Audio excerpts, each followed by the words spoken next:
Bienvenue sur Leadershift, le podcast qui fait bouger votre leadership. Bonjour, c'est Vincent. Bienvenue dans un nouvel épisode de Leadershift. Ça me fait plaisir de vous retrouver cette semaine. Épisode 191. Il fait beau. Je sais pas, j'avais envie de vous dire que j'avais du plaisir à vous retrouver cette semaine. On va parler de talent management, de management des talents. C'est un mot que je déteste, le management des talents en français, c'est moche. On n'a pas des talents, on a des personnes avec qui on collabore, avec qui on échange. Mais bon, le terme consacré, c'est talent management, comme on dit en bon anglais. Donc on dirait la gestion des talents. On ne peut pas dire la gestion des ressources, parce que du coup c'est trop proche de gestion des ressources humaines, c'est pas vraiment ça. D'ailleurs, le terme de ressources humaines, enfin bref. Bref, on va dire qu'on va faire du talent management. Et en fait, par la définition, vous verrez exactement ce que je veux dire par là. C'est pas que moi qui le dis, mais le talent management, c'est l'ensemble des manières, des méthodes que vous utilisez pour amener, développer et retenir les bonnes personnes dans l'organisation. C'est assez simple, amener, développer, retenir les bonnes personnes dans l'organisation. Alors, pourquoi c'est important ? Pourquoi je vous en parle aujourd'hui ? Great resignation, great quit, big quit, brown out, difficulté de recrutement, bla bla bla, etc., etc. On en parle tout le temps, partout. Les entreprises rivalisent de créativité pour essayer d'attirer les gens. Le problème, c'est que attirer, c'est bien, mais développer et retenir, c'est mieux. Et en fait, si vous avez quelque chose qui est trop marketing, du point de vue extérieur, qui est bien fait, qu'est-ce qui va se passer une fois que les gens sont dedans ? Donc l'ensemble des manières utilisées pour amener, développer et retenir les bonnes personnes dans l'organisation. C'est aussi important parce qu'on sait que maltraiter les collaborateurs, maltraiter en deux mots, pas en un mot, parce que je crois qu'il y en a quand même pas beaucoup, mais traiter les collaborateurs de manière un peu cavalière, je dirais, est une vision complètement à court terme du succès de l'entreprise. On en parlera tout au long de cet épisode, vous verrez. Et puis, il y a évidemment une corrélation entre la performance de l'organisation et la présence d'un bon talent management. Alors évidemment, on dira, oui, mais tu sais ça comment ? Alors je me suis basé pour cet épisode sur un article de mes amis de chez McKinsey, pour lesquels j'ai jamais travaillé, en parenthèse, pour rien dire, mais je trouve que ils écrivent bien leurs articles, ils sont très documentés, et donc j'aime bien aller voir chez eux ce qu'ils ont à dire. Et donc, McKinsey, dans ses études, montre que une entreprise avec un bon talent management, il y a un lien avec la performance de l'organisation. Alors, on ne sait pas si c'est le talent management qui fait la performance de l'organisation ou le fait que c'est une bonne organisation qui performe bien, donc il y a un talent management. C'est qu'une corrélation, on n'a pas le lien de causalité, on ne sait pas dans quel sens ça va. En tout cas, il y a un lien clair entre ces deux. Donc, si vous voulez avoir une organisation qui a une bonne performance, mettez en place un talent management. Alors, une partie de ce talent management, c'est déjà des choses que les RH font déjà. Ça sera peut-être une petite révision. Alors, quelles sont les bonnes pratiques ? En fait, à quoi est-ce qu'on reconnaît qu'il y a déjà un bon talent management en place ? Alors vous, patron qui êtes à l'écoute, vous, RH qui êtes à l'écoute, posez-vous ces trois questions. 1. Est-ce que je peux bouger les personnes là où elles sont nécessaires, vite et sans problème ?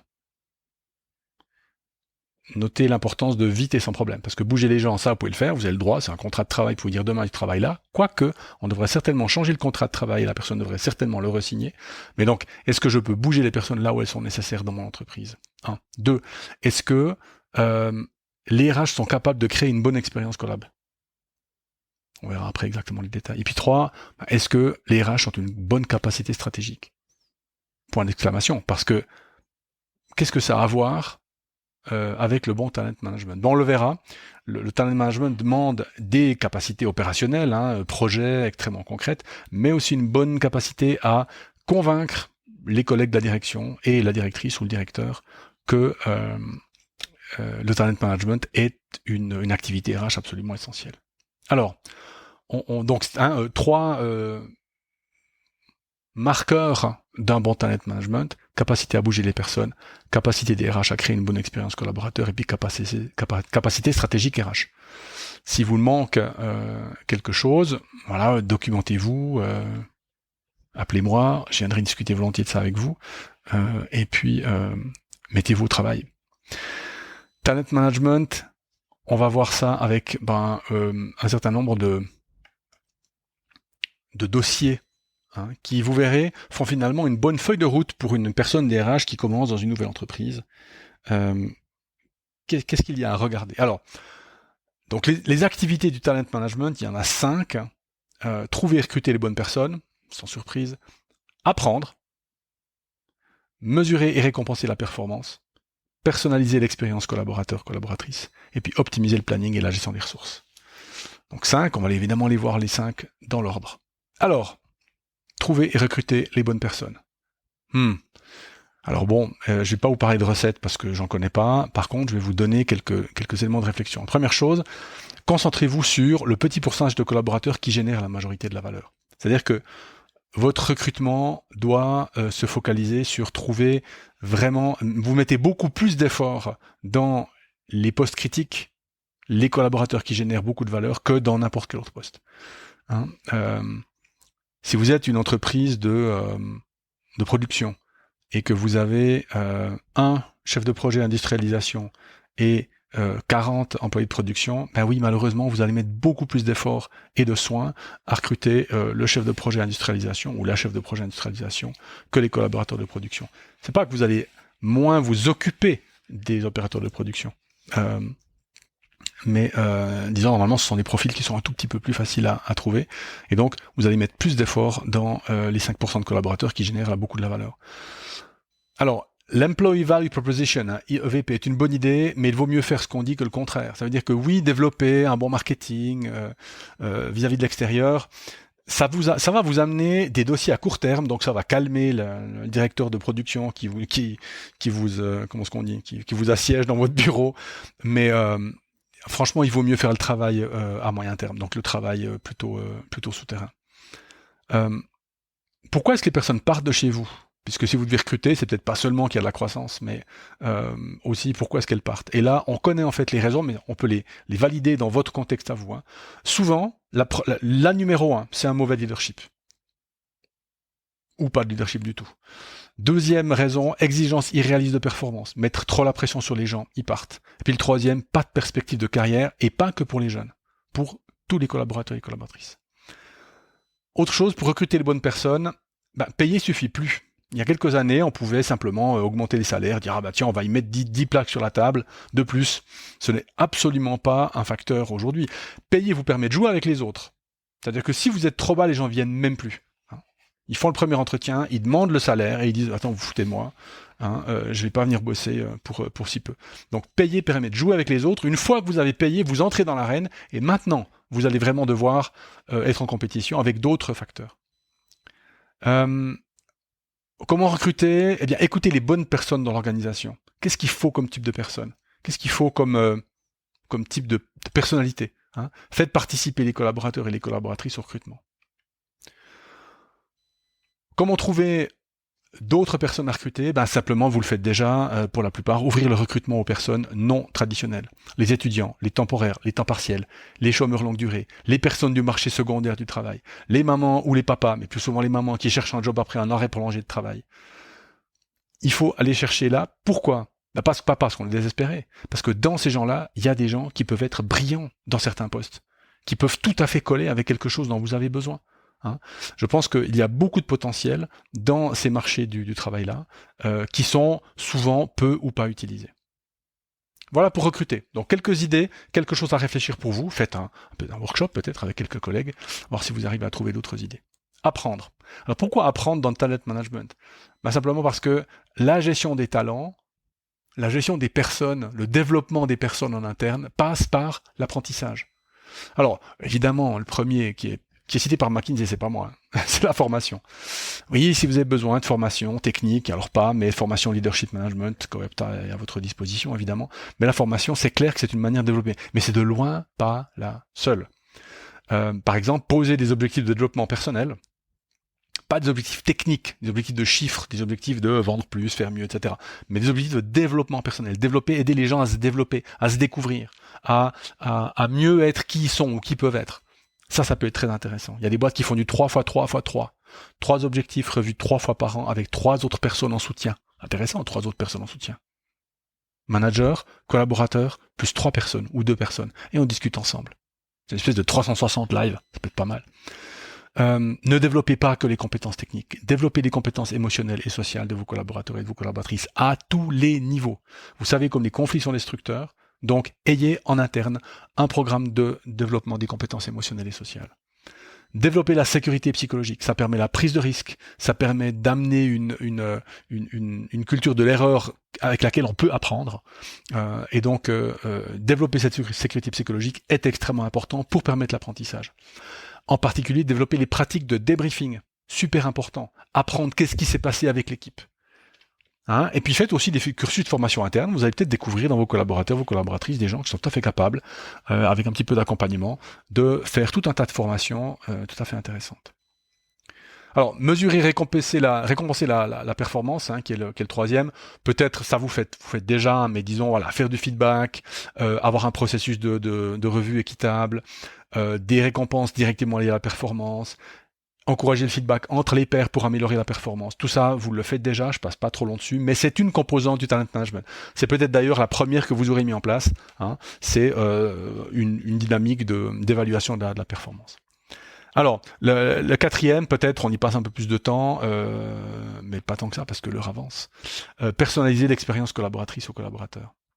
Il y a plusieurs manières de faire cette chose-là. La première, peut-être pour les plus grandes entreprises parmi vous, prenez les principes de la customer experience, c'est-à-dire que tout ce qu'on fait pour que les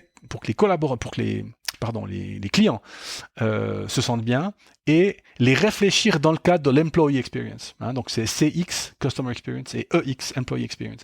Et donc, essayez de prendre ce que font la vente, si vous avez du retail, des magasins dans votre entreprise, qu'est-ce qu'ils font pour que le client se sente bien, pour qu'il achète, pour qu'il reste client. Eh bien, on va essayer de réfléchir comment est-ce qu'on peut prendre ça et l'appliquer dans le cadre de l'EX pour dire comment est-ce qu'on fait pour que les collaborateurs se sentent bien et restent. Peut-être que on est très friand de la customer centricity, de la centralité du client dans l'entreprise. C'est très bien. Vous me voyez venir. Mon premier client, c'est mon collaborateur. Pas dans le sens contractuel, mais la première personne à laquelle je dois m'intéresser. Vous voyez, régulièrement, j'ai des gens qui sont en formation avec moi qui me disent je l'ai dû annuler mon one-on-one avec mon collaborateur pour aller chez le client. Bon, mais je comprends. Mais vous voyez, c'est pas quel signal on donne aux gens. Alors on me dirait le client fournit le chiffre d'affaires, il nous fait vivre. Eh oui, mais le collaborateur, il exécute, il fait, il innove, il résout les problèmes. Donc c'est un peu une vision à court terme que de se dire, il n'y a que le client qui compte, je dois absolument donner toute mon énergie au client. Donc mon premier client, entre guillemets, est mon collaborateur, donc je m'en occupe. Une bonne EX, une bonne employee experience, donne 16 fois plus de chances de bonne performance et 8 fois plus de chances de rester. 16 fois et 8 fois. Ouais, ça fait réfléchir. Peut-être un workshop là-dessus. 70% des personnes définissent leur raison d'être au travers de leur travail. 70%. C'est beaucoup trop élevé, c'est pas bien, c'est pas sain, mais c'est la réalité. Moi, je suis né et j'ai grandi dans une culture dans laquelle le sens de la vie, en gros, la raison d'être, c'était mon boulot, ma carrière, mon travail. Alors ça l'est encore aujourd'hui, puisque j'ai une entreprise, mais il y a beaucoup de gens qui le font comme ça. Donc si vous les aidez à définir une raison d'être pour eux, raison d'être professionnelle, ils auront d'autant plus intérêt ou vouloir ou envie de rester avec vous. Ensuite, comment développer l'expérience collaborateur-collaboratrice ? 3 domaines, dans le domaine social, dans le domaine professionnel, dans le domaine organisationnel. Donc le domaine social, c'est tout ce qui est est-ce que je contribue, est-ce que je fais partie d'une équipe. Le domaine professionnel, c'est tout ce qui est responsabilité, technicité, projet, etc. Et puis tout ce qui est organisationnel, c'est comment ça fonctionne dans mon entreprise. J'ai 9 questions sur lesquelles vous pouvez vous auto-évaluer. Vous irez simplement sur le site coapta.ch à la fin de cet épisode pour trouver l'épisode 191 et puis vous aurez les 9 questions à ce niveau-là. C'est une bonne manière de vous auto-évaluer sur est-ce que finalement je sais livrer sur l'expérience collaborateur dans mon entreprise. Et puis enfin, dernière activité talent management, alors peut-être la moins sexy des 5, mais planifier et gérer les ressources. Et je dirais, pour moi, il y a quelque chose que il y en a 4, il y a analyser les compétences actuelles et nécessaires, voir la progression des personnes comme une espèce des feuilles sur un réseau de rivière, c'est-à-dire que les gens peuvent brancher, t'accoler à gauche, à droite, peut-être un technicien qui va devenir vendeur, qui va devenir... Donc, plus de fluidité entre les rôles. Il faut pas le définir à l'avance. Je pense que c'est trop compliqué. Vous êtes une boîte de 200 personnes, ça va donner un nombre de branches qui est beaucoup trop grand. Dites-vous plutôt, comment est-ce qu'on fait ? Qu'est-ce qu'on met comme gates ? Qu'est-ce qu'on met comme porte, comme qu'est-ce qu'on met comme processus de bifurcation. Donc parlons plutôt comme les trains, hein, j'ai oublié le nom maintenant, sur les rails, il y a des... Voilà, ça. Hein, plutôt définir ça, comment ça fonctionne, plutôt que où chaque chemin peut aller. Et puis, je dirais, du point de vue planning et gestion des ressources, définissez des rôles critiques dans l'entreprise. Combien de fois j'ai entendu, on est dans la M parce que la personne qui connaissait la machine X est partie et on s'est aperçu, a posteriori, que personne d'autre connaissait cette machine-là. Donc, une partie du rôle talent management, c'est où sont les postes critiques, quelles sont les personnes, en tout cas, qu'on n'a pas envie de perdre, sur lesquelles on a envie de continuer à investir. Et puis, peut-être, alors à beaucoup plus long terme, développer des partenariats locaux avec les écoles. Pourquoi pas déjà les écoles secondaires, ou peut-être les centres d'apprentissage ou les lycées, pour pouvoir finalement recruter peut-être aussi plus facilement avec des gens qui vous connaissent déjà. Donc, vous voyez comme avec ces 5 activités que je vous redonne, donc trouver, recruter les bonnes personnes, apprendre, mesurer, récompenser la performance, personnaliser l'expérience collab et puis optimiser le planning et la gestion des ressources. Vous voyez comme ces 5 chapitres du talent management, en fait, sont une bonne feuille de route pour n'importe quelle personne responsable des ressources humaines. Si vous avez envie de discuter de ce sujet, je me tiens à votre disposition, info@coapta.ch. On peut aussi le faire en visio, je suis pas obligé de me déplacer. Si vous êtes en Bretagne, si vous êtes au Cameroun, si vous êtes en Belgique, c'est pas un problème. info@coapta.ch. Je vous dis à la semaine prochaine. Ciao.